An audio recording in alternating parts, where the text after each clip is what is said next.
Hello guys, welcome to my channel Indian TV shows update।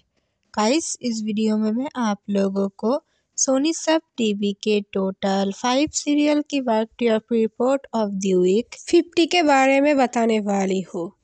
5 number position पर है Pushpa impossible. Pushpa impossible का TRP rating है 0.8 rating point. 4 number position पर है बादल पे पाव है।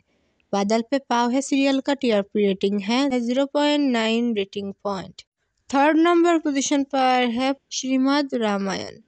श्रीमद् रामायण का टीआरपी रेटिंग है 0.9 rating point. 2nd number position पर है वागले की दुनिया।